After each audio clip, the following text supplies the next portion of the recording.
नमस्कार, स्वागत है आप सभी का इंडिया न्यूज के डिजिटल प्लेटफॉर्म पे। बिहार की बड़ी खबरों पर विस्तार से चर्चा करेंगे। मैं हूं प्रियांशी। उत्तर प्रदेश के मुख्यमंत्री योगी आदित्यनाथ द्वारा यूपी में कांवड़ यात्रा मार्ग पर सभी दुकानों में नेम प्लेट लगाने का आदेश दिए जाने के बाद से इस पर राजनीति तेज हो गई है। यूपी से लेकर बिहार तक इस पर नेताओं की प्रतिक्रियाएं सामने आ रही हैं, लेकिन अब बिहार में कुछ दुकानदारों ने अपनी इच्छा से दुकान के आगे नेम प्लेट लगा दिया है। बोधगया के महाबोधि मंदिर में भी सावन महीने में हजारों कांवड़िया पहुंचते हैं और गर्भगृह में स्थापित भगवान शिव पर जल और बेलपत्र चढ़ाते हैं। इसी को देखते हुए बोधगया के स्थानीय दुकानदारों के द्वारा आपसी सहमति से दुकान के आगे नेम प्लेट लगा दिया गया है। हिंदू और मुस्लिम दुकानदारों ने अपनी स्वेच्छा से फल की दुकानों के आगे ये नेम प्लेट लगा रखा है। कुछ फल दुकानदारों ने बीते 20 सालों से अपना नाम दुकान के आगे लिख रखा है। स्थानीय फल दुकानदारों ने बताया कि नेम प्लेट लगाने के बाद भी कारोबार पर कोई फर्क नहीं पड़ता और सभी धर्मों के लोग खरीदारी करने आते हैं। वहीं बोधगया के फल दुकानदार बच्चू मालाकार ने बताया कि यहाँ पर देश और विदेश के भी ग्राहक आते हैं। सावन महीने में कांवड़िए भी आते रहते हैं और यहाँ पर किसी तरह का भेदभाव नहीं होता है। वहीं दूसरे फल दुकानदार पंकज कुमार ने बताया कि यह फल मंडी है और दुकानों में नेम प्लेट तो जरूर होना चाहिए ताकि किसी तरह की बात हो तो उसकी पहचान हो सके कि किस दुकान से सामान लिया गया था। उन्होंने कहा, नेम प्लेट लगाने से किसी भी तरह का गड़बड़ी नहीं होगा। दुकानदार ने कहा कि कांवड़िया भी आते हैं, यहाँ पर हिंदू और बौद्ध धर्म दोनों का आस्था का केंद्र है और इस नेम प्लेट से बोधगया में किसी भी तरह का भेदभाव नहीं होगा। वहीं फल खरीदने और आए स्थानीय नागरिक ओम प्रकाश कुमार ने बताया कि यह ज्ञान और मोक्ष की भूमि है और भगवान बुद्ध की देन है कि यहाँ पर सभी धर्म के लोग एक साथ रहते हैं। आप देख रहे होंगे कि बोधगया के फल दुकानदार भी सावन महीने को लेकर अपने दुकान में नेम प्लेट लगा चुके हैं। हम लोग किसी भी धर्म और जात पात में भेदभाव नहीं रखते हैं। अब रुक करते अगली खबर का। बिहार के दरभंगा से बड़ी खबर सामने आई है, जहां जीतन सहनी के कातिल काजिम अंसारी की पत्नी पहली बार कैमरे के सामने आई। उन्होंने खुलकर बात करते हुए कहा कि मेरे पति तो निर्दोष हैं, उनको पुलिस के द्वारा पिटाई की गई और जबरन उनको हत्या का गुनहगार बना दिया गया, जबकि घटना की रात काजिम अपने घर में बेटे के साथ सोए हुए थे। वहीं इस केस में पुलिस ने 3 और लोगों को गिरफ्तार कर लिया है। बताया जा रहा है कि पकड़े गए मुख्य आरोपी के साथ हत्या के दिन ये 3 लोग भी मौजूद थे। उन्होंने आगे कहा कि जीतन सहनी और काजिम में चाचा भतीजे जैसा रिश्ता था। अक्सर काजिम अंसारी और जीतन सहनी के साथ उनके घर में खाना पीना होता था। इतना ही नहीं, काजिम अंसारी की पत्नी जीतन सहनी पर आरोप लगाते हुए कहा कि वो भांग, गांजा, शराब सब कुछ बेचते थे, खुद शराब पीते भी थे और काजिम को जबरन पिलाते थे और कभी कभी उधार भी शराब देते थे। ये बात इलाके के सभी लोगों को पता है। वहीं काजिम अंसारी के बड़े बेटे मोहम्मद फैजान ने कहा कि मेरे पिता के साथ मारपीट की गई, जिसके बाद जबरन पुलिस ने उनसे जीतन सहनी की हत्या करने की बात कबूल करवाई। उसने आगे कहा कि मेरे पिता मेरे साथ पूरी रात सोए हैं, इसीलिए मेरे पिता रात में जाकर हत्या नहीं कर सकते हैं। पुलिस ने जबरन गुनाह कबूल करवाया है। इसी बीच जीतन सहनी हत्याकांड मामले में एक और बड़ा खुलासा हुआ है। पुलिस ने आज 3 और लोगों को गिरफ्तार किया है, जिनके नाम सितारे, छोटे लहरी, मोहम्मद आजाद हैं। जानकारी मिली है कि पूर्व में गिरफ्तार मुख्य अपराधी काजिम अंसारी के साथ हत्या में ये 3 भी शामिल थे।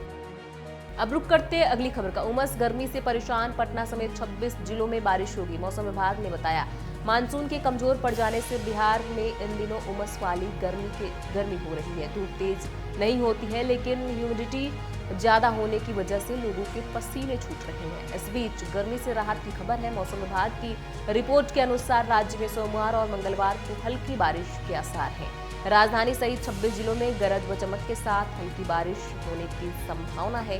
इसको लेकर मौसम विभाग ने येलो अलर्ट भी जारी कर दिया है। मौसम विभाग ने बताया है कि राज्य के लोगों को मानसून की झमाझम बारिश के लिए अभी इंतजार करना होगा। आज और कल बारिश तो होगी, लेकिन कहीं हल्की तो कहीं मध्यम दर्जे की बारिश होगी। इससे धान की फसल को थोड़ा बहुत फायदा होगा, लेकिन किसान नई खेती नहीं कर पाएंगे। मौसम विभाग के अनुसार वर्तमान में मानसून का ट्रफ लाइन बिहार या उसके आसपास के राज्यों में मौजूद नहीं है। ट्रफ लाइन आने के बाद ही प्रदेश में तेज बारिश होने की संभावनाएं जताई जाएंगी। प्रदेश में अब तक मानसून की बारिश 405.7 मिलीमीटर होनी चाहिए, लेकिन 302.5 मिलीमीटर ही हुई है। यह सामान्य से 25% कम है। राजधानी पटना, मुजफ्फरपुर समेत कई जिलों में रविवार शाम को हल्की बारिश हुई। इस दौरान पटना के राजा बाजार और सगुना मोड़ इलाके में हल्की बारिश हुई।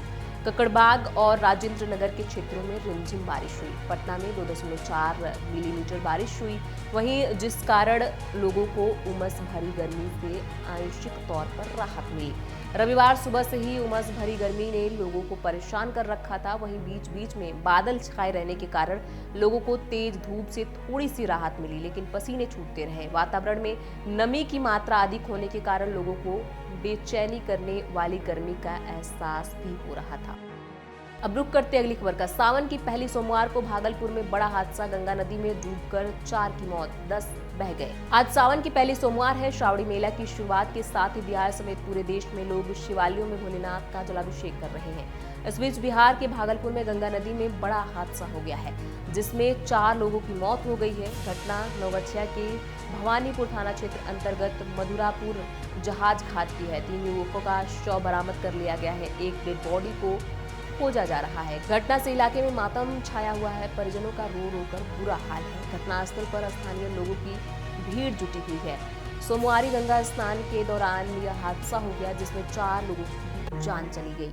मृतक स्थानीय है, उनका परिचय नहीं दिया गया है। जानकारी के मुताबिक कल 10 लोग गंगा नदी की तेज धारा में बह गए थे, लेकिन स्थानीय लोगों की चुस्ती फुर्ती और डूब रहे युवकों में से 6 को बाहर निकाल लिया गया। 4 लोगों को नहीं बचाया जा सका। जानकारी के मुताबिक यह लोग स्थानीय हैं और नौगछिया के मथुरापुर जहाज घाट पर गंगा स्नान करने गए थे। बताया जा रहा है कि प्रशासन द्वारा घाट पर खतरे के निशान पर बैरिकेडिंग की गई है, लेकिन ये लड़के उसके पार गंगा नदी के भीतर चले गए। तेज धार में पहुंचने के बाद खुद को संभाल नहीं पाए और बहने लगे। किनारे पर खड़े लोगों ने शोर मचाया तो सभी युवक बाहर निकलने का प्रयास करने लगे। स्थानीय गोताखोरों ने मदद की तो 6 लोग निकल गए, जबकि 4 की डूबकर मौत हो गई। बताया जा रहा है कि इन 6 में से 2 की हालत खराब है।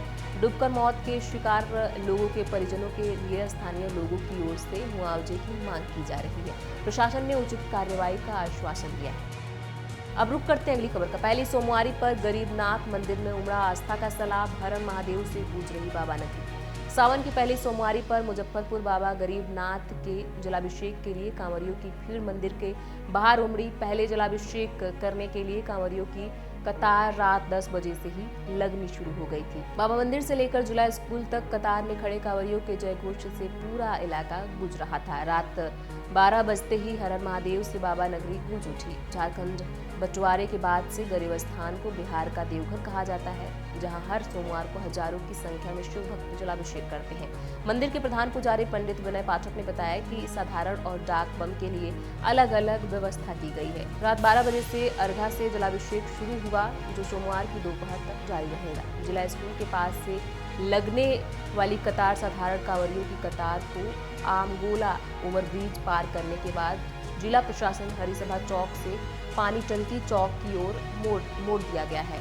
वहां से जिला स्कूल के जिगजैग से निकलने के बाद पानी टंकी चौक पर लगे बैरिकेडिंग के रास्ते हाथी चौक, अमर सिनेमा रोड, साहू रोड, प्रभात सिनेमा चौक होते हुए माखन शाह चौक के बाद मंदिर तक पहुंचने की व्यवस्था की गई थी। टेंट सिटी में सिर्फ ठहरने का इंतजाम, सरकारी व्यवस्था केवल उपचार एवं सुरक्षा व्यवस्था के लिए ही की गई थी।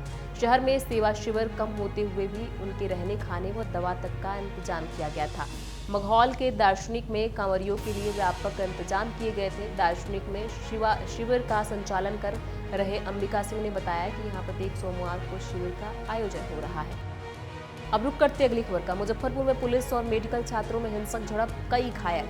बिहार के मुजफ्फरपुर स्थित SKMCH में मेडिकल कॉलेज के छात्रों और पुलिस के बीच हिंसक झड़प हो गई। आपको बता दें, इस झड़प में आधा दर्जन से अधिक मेडिकल के छात्र घायल हो गए।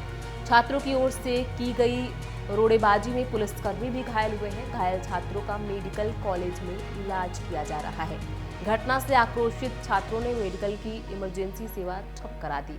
घटना रविवार की देर करीब रात 12 बजे की है। SKMSH परिसर में भारी संख्या में पुलिस बल की तैनाती कर दी गई है। सूत्रों ने बताया कि मेडिकल कॉलेज का एक छात्र देर रात बाइक से अपने हॉस्टल लौट रहा था। SKMCH गेट पर अहियापुर थाने की पुलिस ने उसे ट्रैफिक नियम के उल्लंघन को लेकर रोका। इसके बाद पुलिस और युवक में बहस शुरू हो गई। मेडिकल छात्र ने फोन कर अपने साथियों को भी गेट पर बुला लिया। इसके बाद पुलिस और छात्रों के बीच हाथापाई शुरू हो गई। छात्रों ने एकजुट होकर पुलिस का विरोध किया और मौके से खदेड़ दिया। इस दौरान अतिरिक्त पुलिस बल भी मौके पर पहुंच गई। इसके बाद छात्रों ने रोड़ेबाजी शुरू कर दी। इस रोड़ेबाजी में कई पुलिसकर्मी भी चोटिल हो गए। इस घटना के बाद देर रात मेडिकल कॉलेज में छात्र इकट्ठा होते रहे। बिहार की बड़ी खबरों पर विस्तार से चर्चा करते रहेंगे। इन खबरों पर आपकी क्या राय है, कमेंट बॉक्स में लिख के जरूर बताएं। बहुत बहुत शुक्रिया।